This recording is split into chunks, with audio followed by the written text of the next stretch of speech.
Hello students, இன்றைக்கு நாங்கள் பார்க்க இருக்கிறது கிரேட் 10 யூனிட் 3 பின்னங்கள் என்ற பாடத்தில் வந்து மீட்டர் பயிற்சிக்கு முதல் இருக்கிற முக்கியமான விஷயங்கள் சரிதானே. அதில் வந்து நிறைய முக்கியமான விஷயங்கள் வந்து சொல்லியிருக்கலாம்.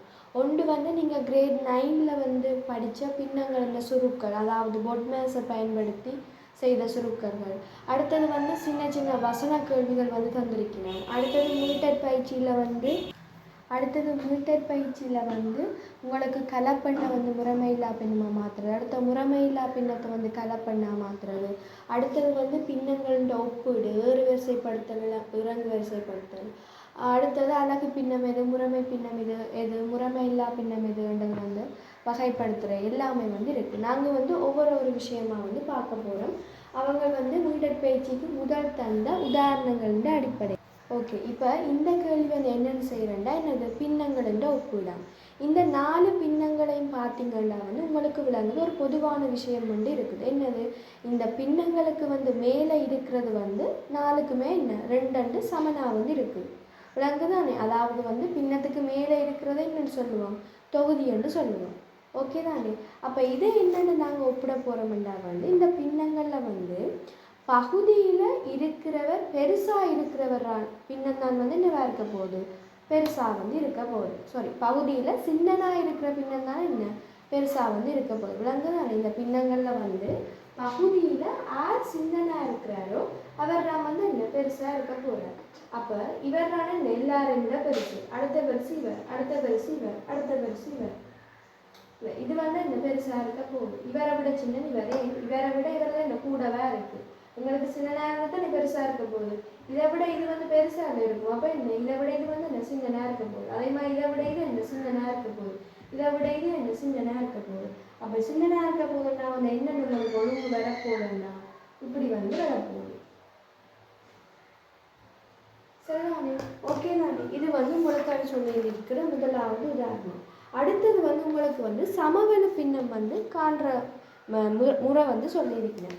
இப்போ சமவெள பின்னம் என்னென்னு வந்து காணுங்கன்னா வந்து இப்போ சமவெள பின்னம் வந்து சில சந்தர்ப்பங்களை வந்து 2 முறையாக காணலாம். ஒன்று பெருக்கி காணலாம் அல்லது வந்து பிரித்து காணலாம். ஆனால் இதில் வந்து பார்த்தீங்கன்னா உங்களுக்கு ஒரு முறையால் தான் வந்து காணலாம். ஏனெண்டா இப்போ 1ம் 2ம் வந்து என்ன ஏதன் வாய்ப்பாட்டுக்கு வருமா, அதாவது ஒன்றை தவிர்த்து தான் வந்து யோசிக்குவோம் வருமா இல்லைத்தானே. அப்போ இவருக்கு வந்து பிரித்து செய்கிறது வந்து சரி வராது. அப்போ வந்து நாங்கள் என்ன செய்வோம், சமவெள பின்னம் காண்றதுக்கு வந்து என்ன செய்ய போகிறோம்னா இவரை வந்து பெருக்கி செய்ய போகிறோம். எனக்கு விருப்பமான இலக்கத்தால் வந்து நான் பெருக்குவேன். இதில் வந்து நான் ஒரு 10ஆல் வந்து பெருக்க போகிறேன். 10ஆல் மேலே பெருக்கினே என்ன செய்ய வேணும், கீழே வந்து அதே 10ஆல் வந்து பெருக்க வேணும். சொல்லாமே. அப்போ ஒவ்வொரு 10 10 10 20. அப்போ அரைக்குரிய சமவெள பின்னம் என்னவா இருக்க போகுது, 10 × 20 வந்து இருக்க போகுது. அடுத்தது வந்து இப்போ பாருங்க 8 × 12.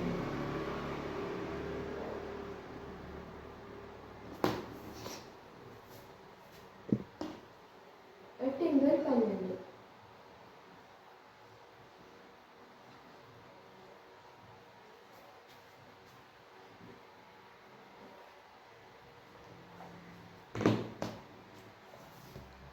இப்போ 8 × 12 பார்த்தீங்கன்னா இதுக்கு வந்து சமவெள பின்னம் வந்து 2 முறையால் வந்து காணலாம். சரிதானே?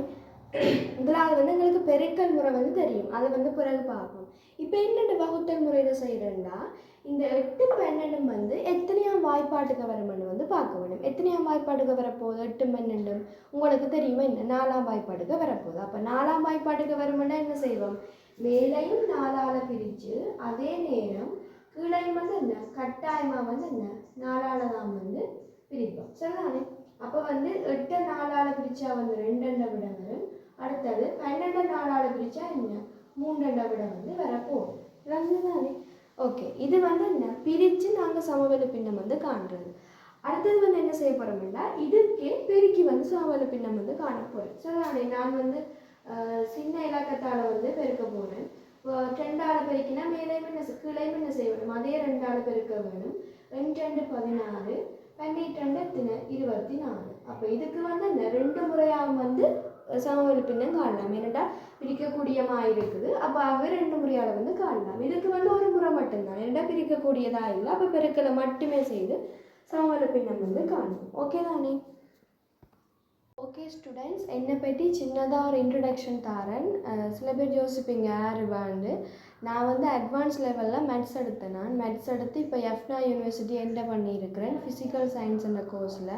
நான் வந்து இன்னும் யூனிவர்சிட்டி உங்களுக்கு ஸ்டார்ட் ஆகலை. அதுக்குள்ளே நான் ஏதாவது ஆன்லைனில் கிளாஸ் கொடுத்து அதன் மூலமாக ஏர்ன் பண்ணுவோம்னு தான் இந்த யூடியூப்புக்கு வந்தது.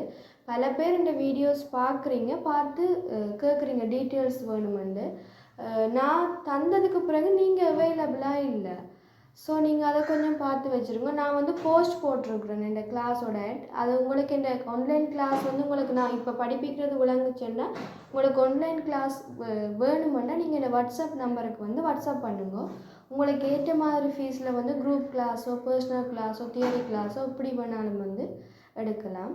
ஓகே, நாங்கள் இப்போ விஷயத்துக்கு வருவோம்.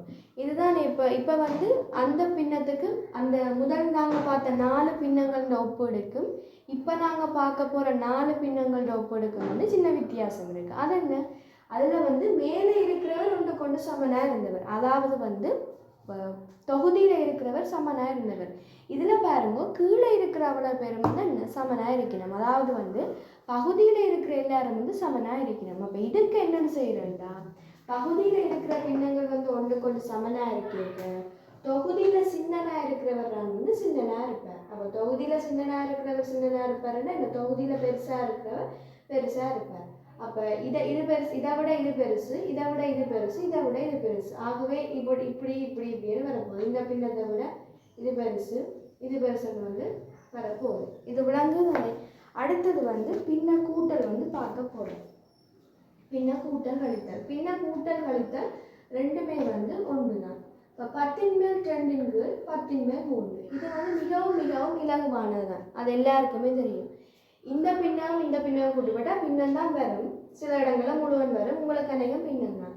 இப்போ இந்த பின்னத்துலேயும் கீழே 10 இருக்குது, இந்த பின்னத்துலேயும் கீழே 10 இருக்குது. அப்போ வரப்போகிற விடையிலையும் வந்து கீழே வருவார் 10 தான் வந்து வரப்போகிறார். பிறகு மேலே இருக்கிறத அப்படியே கூட்டி போட்டு போடுங்க. 2 3 எத்தனை 5 வந்து வரப்போகுது. சில சமயங்களில் இதில் கழித்தல் வந்தால் எந்த ஒரு குழப்பம் தேவையில்லை. இந்த இடத்துல கூட்டுவீங்க, கழித்தல் வந்தால் கழிச்சிட்டு போட்டு விட்டீங்கன்னா சரி, ஓகே தானே? அதான் வந்து இதில் இருக்கிற விஷயம். அடுத்தது வந்து பாருங்க, இப்போ 2 சக 1 6. இப்போ என்ன செய்வோம்டா வந்து உங்களுக்கு என்ன தெரியும், இதில் இருக்கிறவரும் சமனாக வந்தால் உங்களுக்கு செய்ய தெரியும். அப்போ யோசிப்பேன், இதில் இருக்கிறவரையும் வந்து சமனாக கொண்டு வரலாமான்றது யோசிப்போம். எப்படி கொண்டு வரலாமான்னு வந்து பார்ப்போம். சரிதானே? இப்போ இதில் யார் பெரியார்னு நீங்கள் சூஸ் பண்ண வேணும். யார் பெரியார்? 6 தானே. அதோட வந்து 6 தான் வந்து பெரியார். அப்போ இந்த 6 வந்து இதில் கொண்டு வரலாமான்னு வந்து பார்க்க வேணும். கொண்டு வரலாம். என்னென்னு கொண்டு வரலாம்? 3 வந்து 2ஆல் பெருக்கி வந்து 6 கொண்டு வரலாம். ஓகே தானே? பார்ப்போம். நாங்கள் வந்து கீழே மட்டும் வந்து பெருக்கிட்டு விடக்கூடாது. மேலேயும் என்ன செய்ய வேணும்? கட்டாயமாக வந்து பெருக்கி கொடுக்க தான் வேணும். சரிதானே? அப்போ 2 4 3 6 சக 1 6. இனி ஈஸி.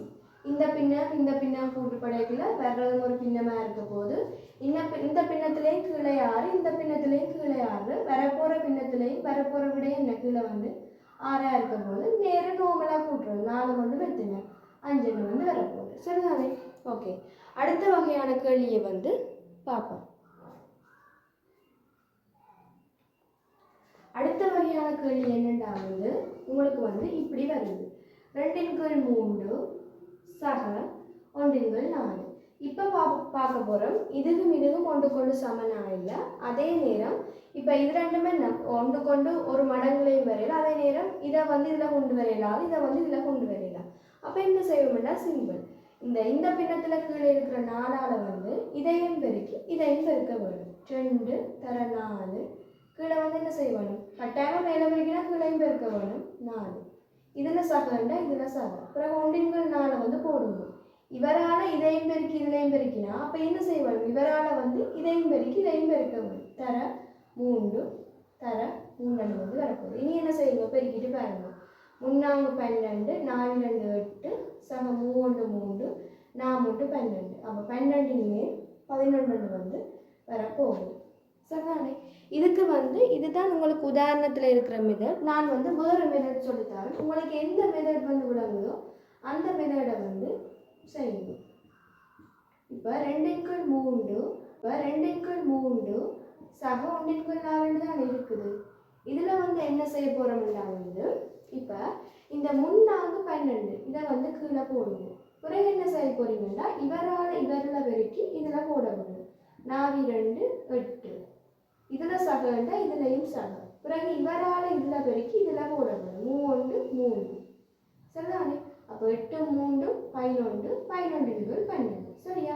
இது புத்தகத்தில் இருக்கிற மெத்தட், இது நான் சொன்ன மெத்தட். உங்களுக்கு எது விளங்குதோ நீங்கள் அதை வந்து ஃபாலோ பண்ணால் சரி. ஓகே, இன்றைக்கி வீடியோ இவ்வளோ நான் எனக்கு அவ்வளோ பெரிய சோர்ஸ் இல்லை என்றதால நான் கொஞ்சம் கொஞ்சமாக தான் வீடியோ போடுவேன். குறைக்காதீங்க. நான் அடுத்த வீடியோ வந்து ஷுவராக நான் நாளைக்கு போடுவேன். Okay, bye. God bless you.